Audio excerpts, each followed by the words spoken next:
राधे कृष्णा दोस्तों, स्वागत है आपका हमारे YouTube चैनल एजुकेशनल अड्डा में। दोस्तों, आज हम आप लोगों के लिए BSSC इंटर लेवल का प्रैक्टिस सेट लेकर आए हैं। इससे पहले भी हम लोगों ने प्रैक्टिस सेट नंबर 9 तक कवर कर लिया है। आज के सेट में हम लोग प्रैक्टिस सेट नंबर 10 को कवर करेंगे। अगर आप भी BSSC इंटर लेवल का तैयारी कर रहे हैं तो हमारे साथ जुड़े रहें, और अगर हमारे चैनल पर नए हैं तो सब्सक्राइब कर लें ताकि हमारे आने वाली सारी महत्वपूर्ण वीडियोज़ आप तक सबसे पहले पहुँचती रहे। तो चलिए स्टार्ट करते हैं, आपका टाइम ज़्यादा वेस्ट किए बिना स्टार्ट करते हैं आज के सेशन को। पहला प्रश्न है, कौन सा अधिनियम प्रतिनिधित्व लोकतंत्र को भागीदारी लोकतंत्र में बदलता है, जिससे जमीनी स्तर पर लोकतांत्रिक संस्था के विकास में एक महत्वपूर्ण कदम माना जाता है। तो दोस्तों, प्रतिनिधित्व लोकतंत्र को भागीदारी लोकतंत्र में बदलने का काम 73वां संविधान संशोधन अधिनियम के तहत किया गया था। इसका सही आंसर ऑप्शन नंबर डी हो जाएगा, जिसमें जमीनी स्तर पर लोकतांत्रिक संस्थानों के विकास के तरफ एक महत्वपूर्ण कदम उठाया गया था। बाकी ऑप्शंस देखते हैं। 42वां संविधान संशोधन अधिनियम जो कि 1976 ईस्वी में आया था, इसे लघु संविधान भी कहा जाता है, क्योंकि हमारे संविधान में जब बना था हमारा संविधान, तो उसमें बहुत कुछ 42वां संविधान संशोधन के तहत जोड़ा गया था। जैसे कि प्रस्तावना में समाजवादी, धर्म, पंथ निरपेक्ष और लोकतंत्रात्मक ये 3 वर्ड जोड़े गए थे। अगला है 52वां संविधान संशोधन अधिनियम जो कि 1985 ईस्वी में हुआ था। यह दल बदल के लिए 10वीं अनुसूची को जोड़ा गया था इसके अंतर्गत। अगला है 61वां संविधान संशोधन अधिनियम जो कि 1989 ईस्वी में किया गया था। इसके अंतर्गत मतदाता की उम्र 21 वर्ष से घटाकर 18 वर्ष कर दी गई थी। तो आपको ये सारे इंपॉर्टेंट संविधान संशोधन ध्यान रखने हैं। अगला प्रश्न है,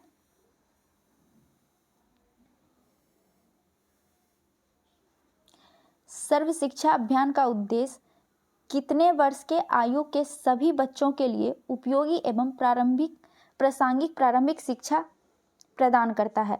तो दोस्तों, सर्व शिक्षा अभियान जो कि 2001 ईस्वी में लागू किया गया था, यह शिक्षा के मौलिक अधिकार के रूप में 86वां संविधान संशोधन 2002 के तहत जोड़ा गया था, और इसके अंतर्गत 6 से 14 वर्ष की आयु के सभी बच्चों के लिए उपयोगी एवं प्रासंगिक प्रारंभिक शिक्षा प्रदान करता है। तो इसका सही आंसर क्या हो जाएगा? ऑप्शन नंबर बी हो जाएगा, 6 से 14 वर्ष के बच्चों के लिए। अगला प्रश्न है, विश्व स्वास्थ्य दिवस मनाया जाता है। तो विश्व स्वास्थ्य दिवस 7 अप्रैल को मनाया जाता है। इसका सही आंसर ऑप्शन नंबर डी हो जाएगा।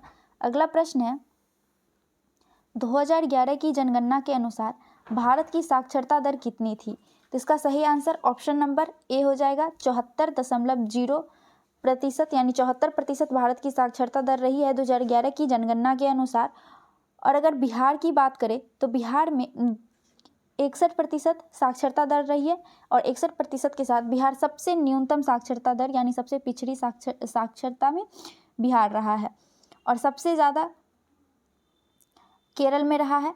और पुरुष साक्षरता दर की बात करें तो पुरुष साक्षरता दर भारत में 82.14% रहा है, और महिला साक्षरता दर पूरे भारत में 65.46% रहा है।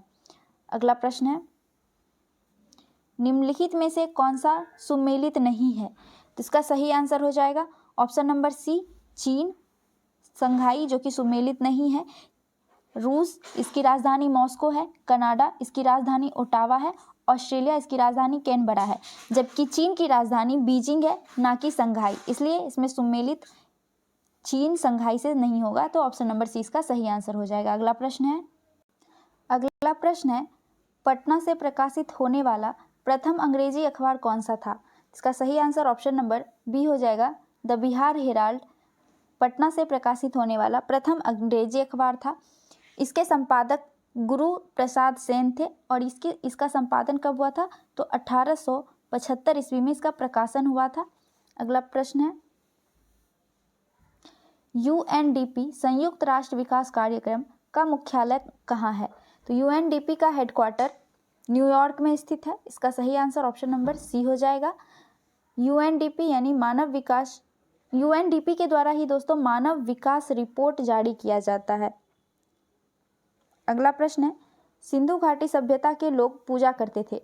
तो सिंधु घाटी के सभ्यता के लोग प्रकृति की पूजा करते थे और पशुपति की पूजा करते थे। तो इसका सही आंसर ऑप्शन नंबर सी हो जाएगा, पशुपति की पूजा करते थे सिंधु सभ्यता के लोग। अगला प्रश्न है, बिग बैंग सिद्धांत निम्नलिखित में से किसकी व्याख्या करता है? तो इसका सही आंसर हो जाएगा ऑप्शन नंबर डी, ब्रह्मांड का उद्भव से संबंधित है big bang theory. Big bang theory दिया किसने था? तो जॉर्ज लेमेंत्रे के द्वारा बिग बैंग थ्योरी दिया गया था।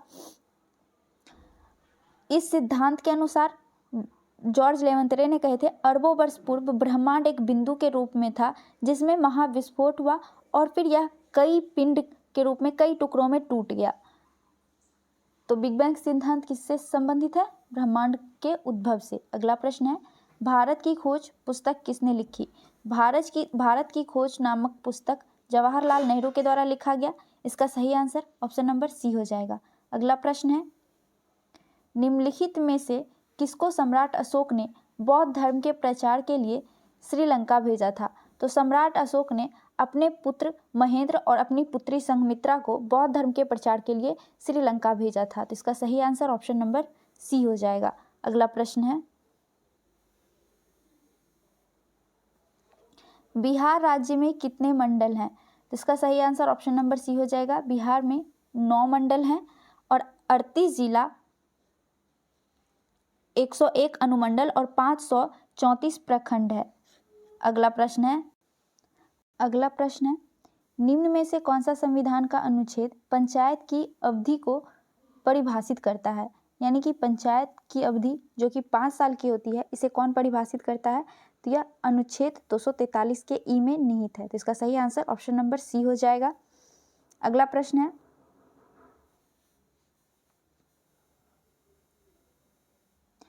उपराष्ट्रपति का मुख्य कार्य क्या है? तो उपराष्ट्रपति का मुख्य कार्य है राज्यसभा की बैठक के सभापतित्व करना और जब राष्ट्रपति ना हो यानी राष्ट्रपति के अनुपस्थिति में राष्ट्रपति के कार्यभार को संभालना।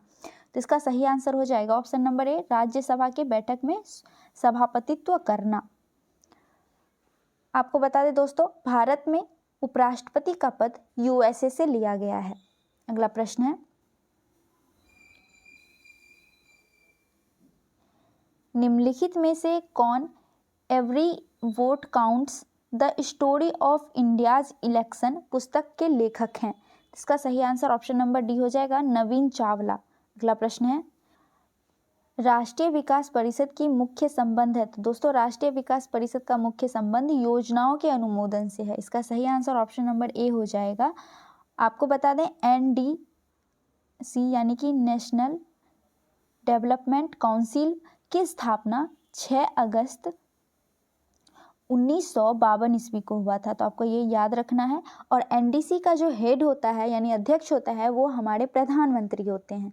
अगला प्रश्न है, भारत के किस पूर्व टेनिस खिलाड़ी को अंतर्राष्ट्रीय टेनिस हॉल ऑफ फेम द्वारा गोल्डन अचीवमेंट अवार्ड से सम्मानित किया गया? तो इसका सही आंसर ऑप्शन नंबर डी हो जाएगा। विजय अमृत राव को अंतर्राष्ट्रीय टेनिस हॉल ऑफ फेम द्वारा गोल्डन अचीवमेंट अवार्ड से सम्मानित किया गया है। अगला प्रश्न है, बिहार में मुख्यतः मिथिला और दरभंगा क्षेत्र में लगनी राग किस समय गाए जाते हैं? तो बिहार के क्षेत्र में जो लगनी राग गाया जाता है वो विवाह के समय गाया जाता है। इसका सही आंसर ऑप्शन नंबर सी हो जाएगा, विवाह के समय।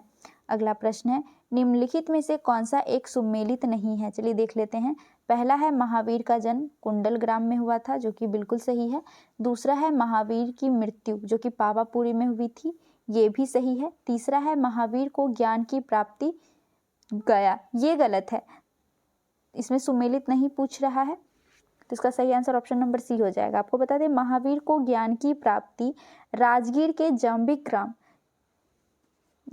ग्राम में ऋजुपालिका नदी के किनारे साल वृक्ष के नीचे हुआ था। ठीक है, आपको याद रखना है। और अगला है, महावीर का सर्वाधिक प्रभाव वैशाली पर पड़ा था, जो कि बिल्कुल सही है। तो इसका सही आंसर ऑप्शन नंबर सी हो जाएगा। अगला प्रश्न है, किस सातवाहन नरेश ने गाथा सप्तशती नामक महत्वपूर्ण कृति की रचना की? तो गाथा सप्तशती नामक महत्वपूर्ण कृति की रचना सातवाहन नरेश हाल के द्वारा किया गया। किसके द्वारा किया गया? हाल के द्वारा किया गया। इसका सही आंसर ऑप्शन नंबर सी हो जाएगा। आपको बता दें, गाथा सप्तपदी एक प्रेम कथा है। अगला प्रश्न है, किस मुगल सम्राट के मकबरे में गुंबद का निर्माण नहीं किया गया है? यानी ऊपर जो गोल गुंबद की संरचनाएं होती है वो किसके मकबरे में नहीं किया गया है? तो ये अकबर के मकबरे में नहीं किया गया है। अकबर का मकबरा कहाँ स्थित है? आप हमें कमेंट में बताइए। तो इसका सही आंसर क्या हो जाएगा? ऑप्शन नंबर सी हो जाएगा। अगला प्रश्न है 5वां यूके इंडिया अवार्ड 2023 में किसे global Indian icon of the year का पुरस्कार जीता है? किसने जीता है global Indian icon of the year का पुरस्कार? तो इसका सही आंसर ऑप्शन नंबर सी हो जाएगा, मैरी कॉम जीती हैं। अगला प्रश्न है जब सिंध का विलय हुआ उस समय भारत का गवर्नर जनरल कौन था? तो जब सिंध का विलय हुआ था उस समय भारत के गवर्नर जनरल लॉर्ड एलनबरो थे। कौन थे? Lord Ellenborough. तो इसका सही आंसर ऑप्शन नंबर ए हो जाएगा, लॉर्ड एलनबरो। दोस्तों, सिंध का विलय हुआ कब था? तो आपको याद रखना है 1843 ईस्वी में मियानी के युद्ध में जब चार्ल्स नेपियर ने सिंध के अमीरों को पराजित किया तब सिंध का विलय कर लिया था। अगला प्रश्न है अलीगढ़ आंदोलन का चरित्र कैसा था? तो अलीगढ़ आंदोलन का चरित्र का बात करें तो यह कांग्रेस विरोधी था, उसके बाद ब्रिटिश का समर्थन करता था और हिंदू का भी विरोधी था। तो देखते हैं, ब्रिटिश समर्थक 2 हो जाएगा, फिर कांग्रेस विरोधी 2, 3 और हिंदू विरोधी 5, यानी 2, 3 और 5 जो कि ऑप्शन नंबर बी में है, ये सही आंसर हो जाएगा। अगला प्रश्न है सविनय अवज्ञा आंदोलन अंतिम रूप से कब वापस लिया गया था? दोस्तों, सविनय अवज्ञा आंदोलन के बारे में आपको थोड़ा बता दें, ये 2 चरणों में हुआ था। पहला चरण में हुआ था जब पहला चरण चला था 6 अप्रैल 1930 से 5 मार्च 1931 के बीच, ठीक है। और दूसरा चरण जो हुआ था वह गांधी जी जब द्वितीय गोलमेज सम्मेलन से भारत वापस लौटे थे तब शुरू किए और अप्रैल 1934 ईस्वी तक चला था। तो इसमें क्या पूछ रहा है कि अंतिम रूप से कब वापस लिया गया था, यानी दूसरा चरण का बात कर रहा है। तो अप्रैल 1934 ईस्वी में सविनय अवज्ञा आंदोलन को अंतिम रूप से वापस लिया गया था। तो इसका सही आंसर ऑप्शन नंबर डी हो जाएगा। अगला प्रश्न है भारतीय संविधान को किस भाग में राष्ट्रपति के चुनाव से संबंधित नियमों का वर्णन किया गया है? तो इसका सही आंसर ऑप्शन नंबर डी हो जाएगा। भाग 5 में राष्ट्रपति के चुनाव से संबंधित नियमों का वर्णन किया गया है। राष्ट्रपति का चुनाव का वर्णन आर्टिकल नंबर 55 में किया गया है और राष्ट्रपति का चुनाव दोस्तों अनुपातिक पद्धति द्वारा एकल संक्रमणीय प्रणाली द्वारा किया जाता है। अगला प्रश्न है संविधान के उपबंधों के तहत किस प्रकार से भारतीय नागरिक की नागरिकता समाप्त हो सकती है? तो आपको बता दें किस किस तरह से नागरिकता समाप्त किया जा सकता है। तो जब हमारे देश का यानी भारत का कोई नागरिक अपना नागरिकता त्याग देता है तब, या पर्यावसान पर, या फिर वंचित किए जाने पर, या देशद्रोह करने पर देश निकाली किया जाता है, यानी नागरिकता को समाप्त किया जाता है। तो इस हिसाब से उपयुक्त सभी यानी कि तीनों ऑप्शन सही है। तो इसका सही आंसर ऑप्शन नंबर डी हो जाएगा, उपयुक्त सभी। अगला प्रश्न है अनुच्छेद 25 से 28 के अंतर्गत प्रदत्त धार्मिक अधिकारों पर राज्य किन आधारों पर प्रतिबंध लगा सकता है? तो दोस्तों, धार्मिक अधिकारों पर प्रतिबंध लोक व्यवस्था, सदाचार और स्वास्थ्य, इन सभी आधारों पर प्रतिबंध लगाया जा सकता है। तो इसका सही आंसर ऑप्शन नंबर डी हो जाएगा, उपयुक्त सभी। अगला प्रश्न है राष्ट्रपति पद पर कार्यवाहक राष्ट्रपति के अलावा सबसे कम अवधि तक पद पर रहने वाले राष्ट्रपति कौन थे? इसका सही आंसर हो जाएगा option number B, doctor Zakir Hussain थे। अगला प्रश्न है निम्नलिखित में से कौन सा एक सुमेलित नहीं है? चलिए देख लेते हैं। पहला है कोयना, जहाँ पे जल विद्युत परियोजना है, जो कि सही है। दूसरा है कलपक्कम में परमाणु शक्ति केंद्र स्थापित है, ये भी सही है। तीसरा है कोलकाता भूतापीय ऊर्जा केंद्र, ये गलत है और सही सुमेलित नहीं पूछ रहा है, तो इसलिए इसका सही आंसर यही हो जाएगा, कोलकाता भूतापीय ऊर्जा केंद्र, जो कि गलत हो जाएगा। चौथा है भावनगर, जहाँ ज्वारीय विद्युत परियोजना स्थित है, तो ये भी सही है। गलत कौन सा है? ऑप्शन नंबर सी है, तो इसलिए इसका सही आंसर ऑप्शन नंबर सी हो जाएगा। अगला प्रश्न है हाल ही में किसके द्वारा प्रमुख पुस्तक Modi shaping a global order in flux लिखा गया है? तो यह एस जयशंकर के द्वारा लिखा गया। इसका सही आंसर ऑप्शन नंबर ए हो जाएगा। अगला प्रश्न है, स्प्रूस, फर तथा पाइन के वृक्ष मुख्यतः किस प्रकार के वन में पाए जाते हैं? तो यह टैगा वन में पाए जाते हैं। इसका सही आंसर ऑप्शन नंबर डी हो जाएगा। अगला प्रश्न है, ऋग्वेद में श्लोक सविता से संबंधित है। सविता का अर्थ किस देवता से है? तो सविता का अर्थ या सावित्री का अर्थ आप कह सकते हैं सूर्य देवता से। इसका सही आंसर ऑप्शन नंबर सी हो जाएगा, सूर्य। ऋग्वेद के तीसरे मंडल में देवी सावित्री से संबंधित चर्चा किया गया है और 10वें मंडल में गायत्री मंत्र की चर्चा की गई है। आपको ध्यान रखना है इस बात को। अगला प्रश्न है, जुलाई 2023 में लंदन में आयोजित विंबलडन 2023 में किस टेनिस खिलाड़ी ने पुरुष एकल का खिताब जीता? तो इसका सही आंसर ऑप्शन नंबर बी हो जाएगा, कॉल्सन अल्कराज के द्वारा जीता गया। अगला प्रश्न है, महाभारत के अनुसार कौरव सेना के निम्नलिखित सेनापति में कौन सा जीवित बचा था? तो इसका सही आंसर हो जाएगा ऑप्शन नंबर बी, अश्वत्थामा जीवित बचा था।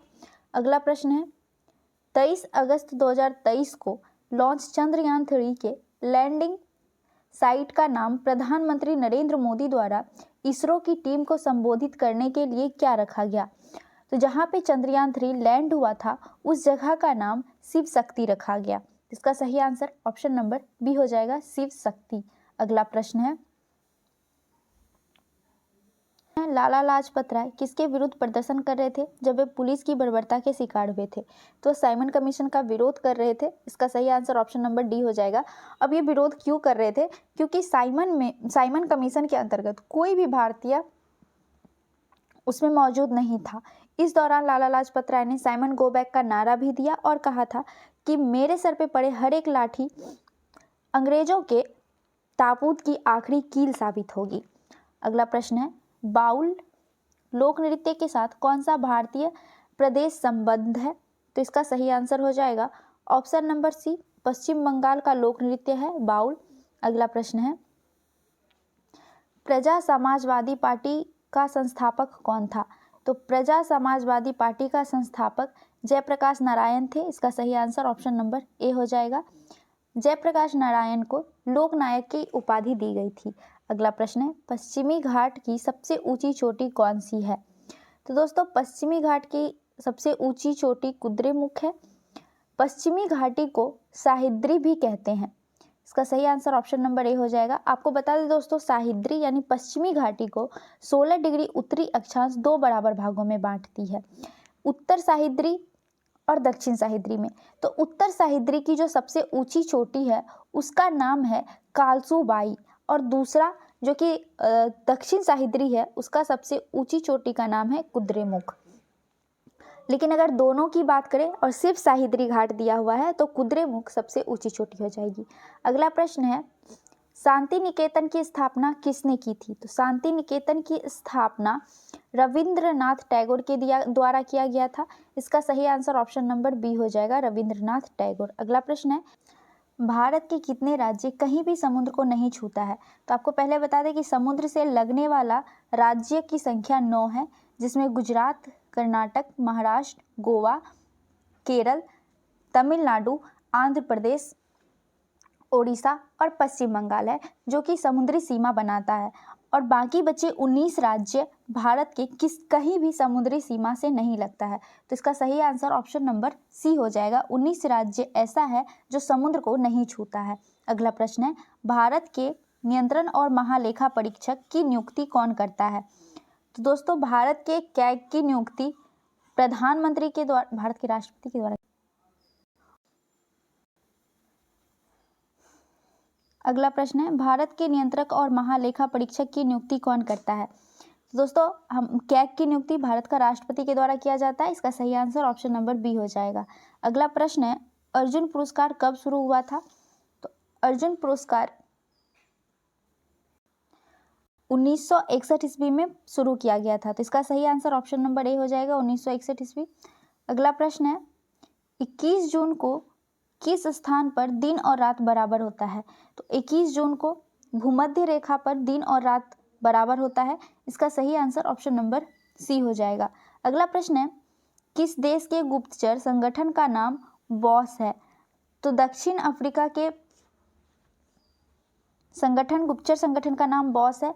बॉस का फुल फॉर्म आपको बता देते हैं। बॉस का फुल फॉर्म हो जाएगा ब्यूरो ऑफ स्टेट सिक्योरिटी। तो इसका सही आंसर ऑप्शन नंबर बी हो जाएगा, दक्षिण अफ्रीका। अगला प्रश्न है, विश्व की सर्वाधिक प्राचीन पहाड़ी है। तो आरावली पहाड़ी सबसे प्राचीन पहाड़ी है, जो कि एक अवशिष्ट पर्वत है अभी। अगला प्रश्न है, कजाकिस्तान की राजधानी क्या है। तो कजाकिस्तान की राजधानी अस्थाना है। इसका सही आंसर ऑप्शन नंबर सी हो जाएगा। अगला प्रश्न है, 17 अगस्त 2023 को कहाँ से राष्ट्रपति द्रौपदी मुर्मू द्वारा INS विंध्यगिरि का उद्घाटन किया गया था। इसका सही आंसर ऑप्शन नंबर ए हो जाएगा, कोलकाता से किया गया। अगला प्रश्न है, भूप्रपटि पर सर्वाधिक उपलब्ध अधातु है। इसका सही आंसर ऑप्शन नंबर बी हो जाएगा, सिलिकॉन। भूप्रपटि पर पाई जाने वाला सबसे ज्यादा मात्रा में अधातु है। अगला प्रश्न है, निम्नलिखित में से कौन सा सूत्र सुपर फॉस्फेट उर्वरक का है। तो इसका सही आंसर ऑप्शन नंबर बी हो जाएगा, CaH2PO4 2। अगला प्रश्न है, सुप्तावस्था में मनुष्य का रक्तचाप कैसा होता है, यानी कि सोने टाइम मनुष्य का रक्तचाप कैसा होता है। तो यह धीरे धीरे गिर जाता है। तो इसका सही आंसर ऑप्शन नंबर बी हो जाएगा। और जब हम दौड़ते हैं, कोई भी फिजिकल एक्टिविटी होती है, तो उस समय रक्तचाप बढ़ जाता है। मनुष्य का रक्तचाप 120/80 mm ऑफ पारद होता है। अगला प्रश्न है,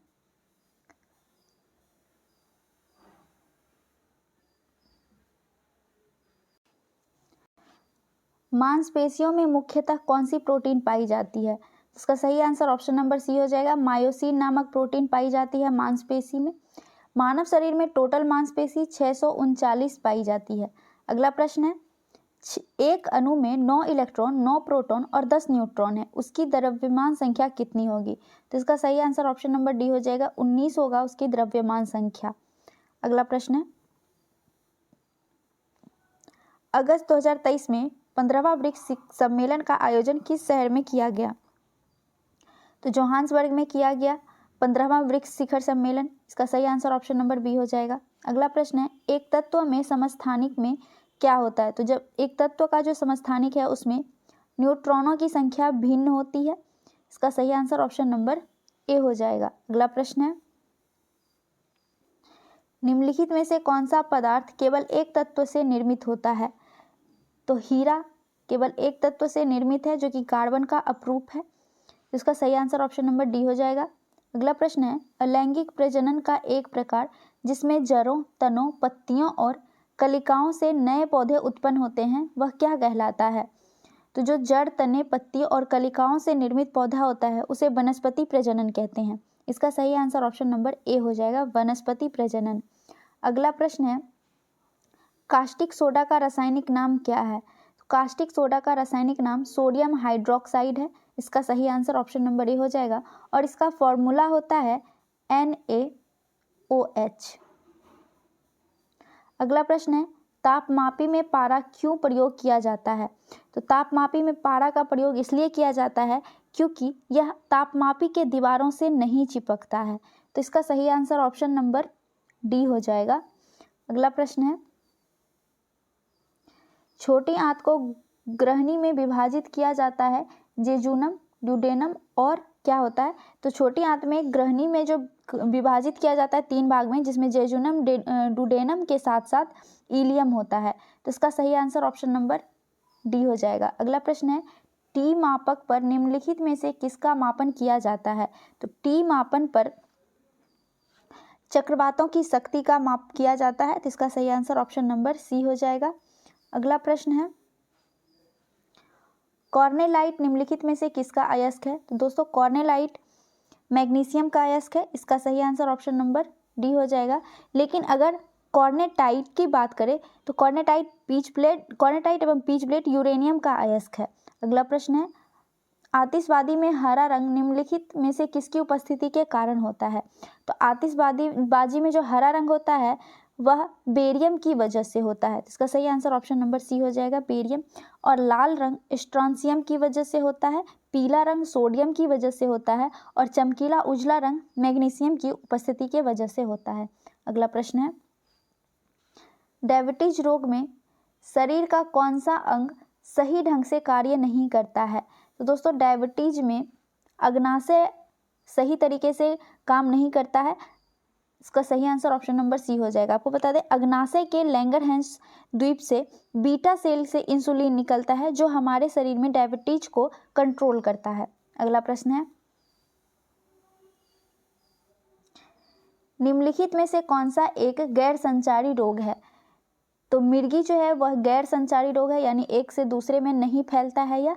इसका सही आंसर ऑप्शन नंबर बी हो जाएगा।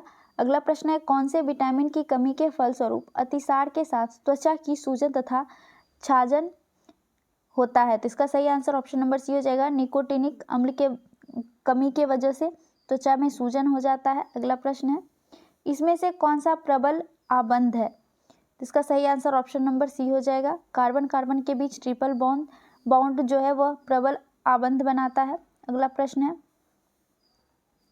निम्नलिखित अणुओं में से किसमें दो सन्निकट कार्बन परमाणु में सबसे अधिक दूरी होता है? तो इथेन में सबसे ज़्यादा दूरी होता है। इसका सही आंसर ऑप्शन नंबर बी हो जाएगा। अगला प्रश्न है, निम्नलिखित में से कौन सी बीमारी जीवाणु जनित है? तो हैजा, टाइफाइड, निमोनिया, डिप्थीरिया, लिप्रोसिस ये सब जीवाणु से जनित बीमारी है। तो इसका सही आंसर ऑप्शन नंबर ए हो जाएगा। एड्स विषाणु से होने वाली बीमारी है। इन्फ्लुएंजा भी विषाणु से होने वाली बीमारी है। अगला प्रश्न है, मनुष्य के चमड़ का रंग का कारण है, यानी कि मनुष्य के चमड़े का रंग का जो कारण है वह मेलानिन की वजह से होता है। अगर मेलानिन की मात्रा अधिक होती है तो हमारे चमड़े का रंग काला होता है और अगर कम होती है तो सफ़ेद होता है। अगला प्रश्न है, नीले लिटमस वाले पानी से होकर अगर CO2 गुजारी जाए तो परिणामी घोल का रंग क्या हो जाएगा?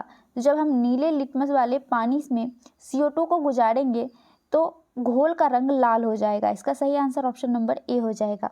अगला प्रश्न है, कौन डैश युक्त मिश्र धातु को संलयन कहा जाता है? तो इसका सही आंसर हो जाएगा ऑप्शन नंबर ए, पारा युक्त मिश्र धातु को संलयन कहा जाता है। अगला प्रश्न है, फ्लेमिंग के दाएं हाथ के नियम का प्रयोग किसकी दिशा का पता लगाने के लिए किया जाता है?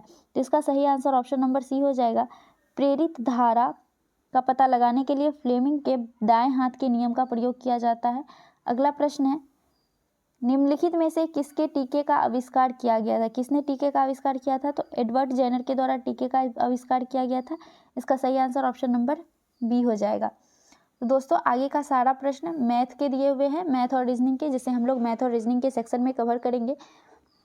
हमारा आज का सेशन यहीं तक था। मिलते हैं नेक्स्ट वीडियो में नेक्स्ट टॉपिक के साथ। तब तक के लिए जय हिंद।